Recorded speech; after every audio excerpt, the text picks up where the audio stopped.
टाच मारून घोड्याला निघाला बाणूच्या वाड्याला, टाच मारून घोड्याला निघाला बाणूच्या वाड्याला, टाच मारून घोड्याला निघाला बाणूच्या वाड्याला, टाच मारून घोड्याला निघाला बाणूच्या वाड्याला. शिव अवतारी मार्तंड मल्हारी, शिव अवतारी मार्तंड मल्हारी, मनात ठेवून बाजूला टाच मारून घोड्याला निघाला बाणूच्या वाड्याला, टाच मारून घोड्याला निघाला बाणूच्या वाड्याला. टाच मारून घोड्याला निघाला बाणूच्या वाड्याला. शिवशंभूचा अवतार माझा मार्तंड मल्हार, शिवशंभूचा अवतार माझा मार्तंड मल्हार, दिल्या वचनाला जागला झाला बाणूचा भरतार, बिना वचनाला जागला झाला बाणूचा भरतार, बिना वचनाला जागला झाला बाणूचा भरतार. विशाल ईश्वरा सांभाळिले करा, विशाल ईश्वरा सांभाळिले करा, सुखी ठेव गाव गाड्याला, टाच मारून घोड्याला निघाला टाच मारून घोड्याला टाच मारून घोड्याला निघाला बाणूच्या वाड्याला, टाच मारून घोड्याला निघाला बाणूच्या वाड्याला. देव देव देव देव देव जय शिव मार्तंड, जय देव जय देव जय देव जय देव जय देव जय शिव मार्तंड. आदि मायेचा मल्हारी तुझी प्रचंड, आदि मायेचा मल्हारी तुझी प्रचंड.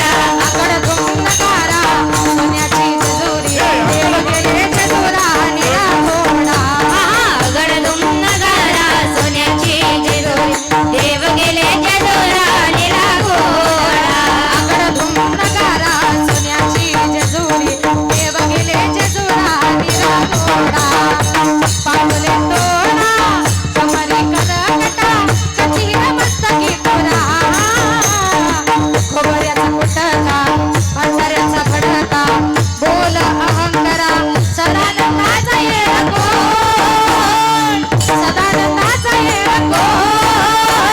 जय देव जय देव जय देव जय देव जय देव, आदि मायेचा मल्हारी तुझी प्रचंड, जय देव जय देव जय देव जय देव जय देव जय शिव मार्तंड.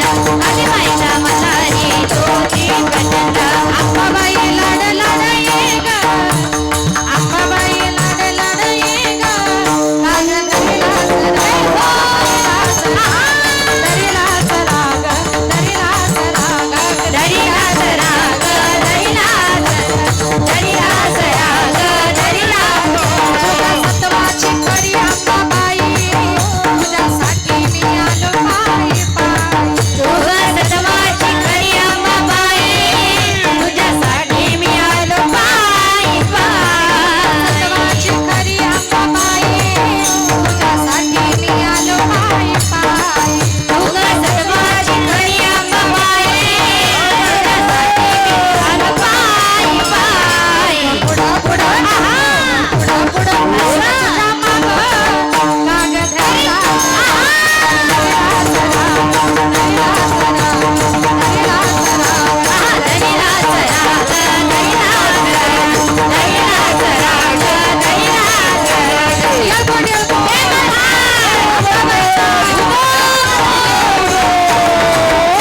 उदे आंबाबाईचा उदे उदे. वा वा वा वा. असं वाटलं ना थोडं गोंधळ केल्यासारखं, माइंड फ्रेश.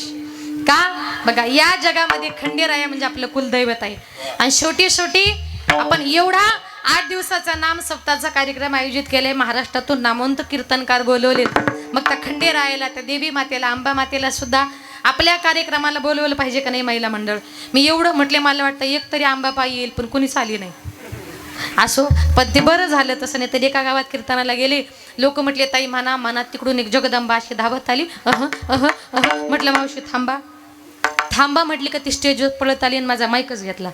आता काय करावं, सगळं कीर्तन डिस्टर्ब व्हायला लागलं. आणि त्या मावशीच्या कमरेली होती पैशांची पिशवी, मी घेतली काढून. ती मावशी लागली उड्या मारायला, माझी पिशवी हातात दिली, तेव्हा गपकन खाली जाऊन बसली. भगवान परमात्मा आपल्या भक्ताच्या उद्धाराकरता या जगामध्ये अनेक रूपाने यायला तयार आहे. म्हणून भगवंत म्हणतात, एकोहम बहुश्याम, मी एकटाच या जगामध्ये अनेक रूपाने नटलो आणि तेच हे जग म्हणून संतांनी आपल्याला जो मार्ग दाखवला त्या मार्गाने तुम्हाला मला प्रत्येकाला जायचंय. मार्ग दावणी गेले आधी दयानिधी संत तेनेची पण ते चालू जाता न पडे गुंता कोठे काही. संतांनी सांगितलेल्या मार्गाने जर गेलात जीवनाच्या वाटेवर वाटचाल करताना तुम्हाला कुठल्याही प्रकारचा गुंता जीवनामध्ये पडणार नाही. म्हणून योग्य मार्गाने जाण्याचा प्रयत्न करा. संतांनी जो मार्ग जी वाट आपल्याला दाखवली मार्ग आहे नीट पंढरीचा, त्या वाटेने जाण्याचा प्रयत्न करा. म्हणून माझे नामदेवराय म्हणतात साधू थोर जाना साधू थोर जाना साधू थोर जाना कलियुगी. या कलियुगामध्ये साधू थोर आहेत संत थोर आहेत. भगवान परमात्म्यानं लाख मोलाचा नरडी आपल्याला दिलाय. या देहाने जन्माला येऊन तुम्हाला मला भगवान परमात्म्याचं चिंतन करायचंय. पायानं पायी तीर्थयात्रा घडो देह संता घरी पडो. हातानं काय करायचे बसल्या बसल्या टाळी वाजवावी गुढी उभारावी वाटती चालावी पंढरी. कानाने कान भरून या ऐकेन तुझी कीर्ती ते माझं विश्रांती देई देवा. कानानं आपल्याला भगवान परमात्म्याचं भजन पूजन कीर्तन ऐकायचंय. याच देई घडे देवाचे भजन याच देई घडे देवाचे भजन याच देई घडे याच देई घडे देवाचे भजन. नाही कोटे आणि नाही कोटे याच देई घडे देवाचे भजन याच देई घडे देवाचे भजन. याच मनुष्य देहाने आपण त्याचं भजन पूजन चिंतन करू शकतो. भगवान परमात्म्यानं कान दिले त्याचं चिंतन ऐकण्याकरता. आता काही काही लोक काय करतात बघा, या ठिकाणी सप्ताह चालू आहे. सप्ताह म्हटलं की पहाटे काकडा असतोच. एकदा का काकड्यावाले काकड्याला आले, काकड्याला सुरुवात केली. ज्यांची ज्यांची मंदिराच्या आजूबाजूला घरी सगळ्यांचं सांगत नाही. काही काही लोक ते लोक काय करतात माहितीये, काकड्यावाले मंदिरात आले, काकडा सुरुवात झाला का हे म्हणतात आले झोपा मोडायला. ते झोपा मोडत नाही. मंदिरात न जाता तो काकडा तुमच्या कानावर पडतोय तुम्ही भाग्य समजा. कारण देवाचं नामचिंतन कानावर पडायला सुद्धा भाग्य असावं लागतं. कुणाच्याही भाग्यात ते नसतं. मग ते लोक काय करतात माहितीये, झोप मोड होते, काकड्याचा आवाज येतो, मग ते पॅक असे कानामध्ये बोट घालतात. भगवंत म्हणतात अरे तुला माझं नामचिंतन ऐकायचं नाही ना, कानामध्ये बोट घालायचे कष्ट कशाला घेतो. मग माझा भगवंत काय करतो माहितीये, डायरेक्ट त्याच्या कानाचे पडदेच बंद करतो. एकदा का कानाचे पडदे बंद झाले का बैरा झालो या जगी, बैरा झालो या जगी. कशामुळे, नाही ऐकेले हरी कीर्तन, नाही केले पुराण श्रवण. जीवनात ज्यांनी कधी कीर्तन भजन ऐकलं नाही परिणाम माणूस बैरा होतो. एकदा का माणूस बैरा झाला, हा त्याला काय सांगतोय तू त्याला काय सांगतोय कुणाचंच कुणाला काही कळत नाही. एक उदाहरण सांगते बघा. एका गावात एक बैरा मेंढपाळ राहत होता. मेंढ्या चरण्याकरता शेतावर गेला. आरामाला एका झाडाखाली बसला. बसल्या बसल्या त्याला झोप लागली. 1-1.5 तासाने उठून इकडे तिकडे बघितलं, मेंढ्या काही दिसत नाही. कुणाला विचारावं अशी परिस्थिती नव्हती. बऱ्याच अंतरावर चालत गेला आणि त्या ठिकाणी त्याला एक शेतकरी दिसला. त्याने विचार केला या शेतकऱ्याने माझ्या मेंढ्या बघितल्या असतील, म्हणून तो त्या शेतकऱ्याच्या जवळ आपल्या मेंढ्या विचारण्याकरता गेला. आता हा मेंढपाळ कसा होता, कानाने बैरा होता. आणि ज्या शेतकऱ्याला आपल्या मेंढ्या विचारायला गेला तो शेतकरी होता बहिरम सोसायटीचा अध्यक्ष. लक्षात आलं का? म्हणजे तोही बैराच होता. आता हा बैरा त्या बैऱ्याच्या जवळ गेला आणि त्याला विचारतो, का रे शेतकरी दादा माझ्या मेंढ्या ह्या रस्त्याने गेल्या का, असा हात करून विचारला. तो शेतकरी बैरा असल्यामुळं त्याला वाटलं हा विचारतो या शेतात लावलंय काय. तो म्हटला या शेतात ना सगळे कांदेच लावलेत. त्याला वाटलं हा सांगतो का तुझ्या मेंढ्या ह्या रस्त्याने गेल्या. आता हाताच्या संकेतानुसार बऱ्याच अशा अंतरावर गेला आणि त्याला त्याच्या 20-25 मेंढ्या मिळाल्या. त्याला फार आनंद वाटला. म्हटलं अरे त्या शेतकऱ्यानं आपल्या एवढ्या मेंढ्या सापडून दिल्या, त्याच्या आपल्यावर फार उपकार झालेत, मग काहीतरी त्याला दिलं पाहिजे. त्या मेंढपाळाच्या लक्षात आलं त्याच्या 25 मेंढ्यामध्ये एक पाय मोडलेली मेंढी होती आणि तिला चरायला न्यायचं म्हटलं की त्याला बगलेत घालून न्यावं लागत होतं. मग त्यानं विचार केला आपण असं करू, ही पाय मोडलेली मेंढी त्याला बक्षीस देऊन टाकू, म्हणजे जेणेकरून सांभाळायचा ताण जाईल आणि त्याच्या उपकारातूनही उतराई हो. कारण दुसऱ्याचे उपकार फेडताना लोक कधीच चांगलं देत नाही. म्हणून त्यानं ती पाय मोडलेली मेंढी आपल्या बगलीमध्ये घातली. त्या शेतकऱ्याकडे आला, असा त्याचा पाय मोडलेला ते मेंढरू टांगलेलं होतं हातामध्ये.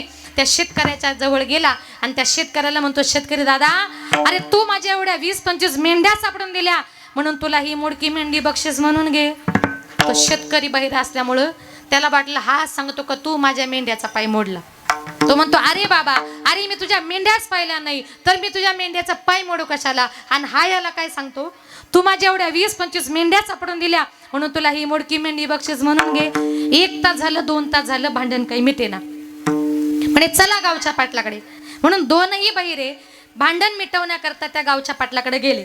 आता ज्या गावच्या पाटलाकडे भांडण मिटवायला गेले तो गावचा पाटील होता बहिरम सोसायटीचा चेअरमन. लक्षात आलं का? म्हणजे तोही बहिरा होता. आता गंमत अशी, पाटलाची त्याच्या बायकोची भांडण होऊन पाटलाने त्याच्या बायकोला घराच्या बाहेर काढून दिलं. पाटलाची बायको घराच्या बाहेर गेली आणि तेवढ्यात ते 2 बहिरे घरात गेले.